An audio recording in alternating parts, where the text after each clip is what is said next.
I got my start at the Department of Justice. And one of the things that became really quickly obvious is that there was a vacuum in terms of attention to these issues. With 77 million baby boomers aging, that it was urgent to start addressing them.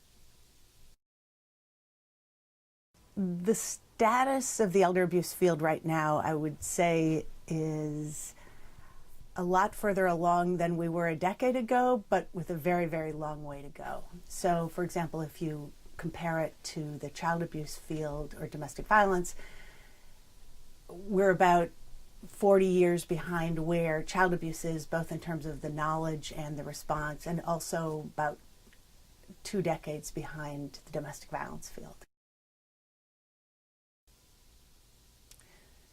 One of the problems we have in the elder abuse field is that the system that responds is fragmented and under-resourced.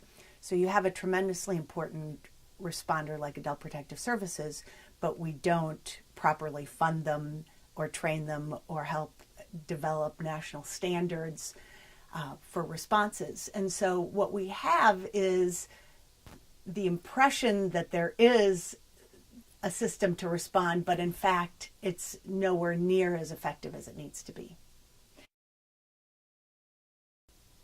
I think house call programs are a really promising model in terms of addressing and preventing elder abuse, because you go to where people are. And all the doctors I know in this field say that going on house calls, whether on their own or whether they're going in consultation with Adult Protective Services, provides a really critical window into an older person's life. You can see whether there's a hoarding situation, perhaps whether there's somebody who's trying to isolate that person. There are also people who just won't go to the doctor. So it might be the only way that they see a medical professional or a social service professional is if the mountain comes to Muhammad. Laura Mosqueda at the University of California, Irvine, headed up a research project into bruises in older people. And first they looked at the natural history of bruises and saw where do bruises occur when they're accidental. So they found that they're mostly on the extremities and they're a certain size, and that we can't date a bruise by its color. On the other hand, then they looked at inflicted bruises, so bruises that we knew were caused by abuse.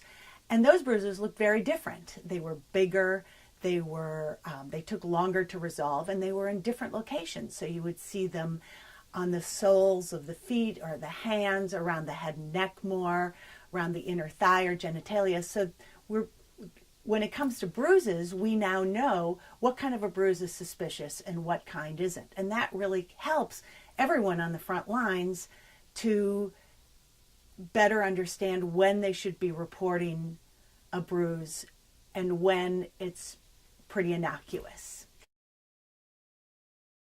You know, one of the things that drew me to the field is that I can't think of another issue in this country that touches as many people where less is being done. We're decades behind child abuse and domestic violence in terms of the research and the response to the problem. And yet the number of victims continues to rise. And so that creates a real sense of urgency in doing a better job in how we address this problem and shining a light on it.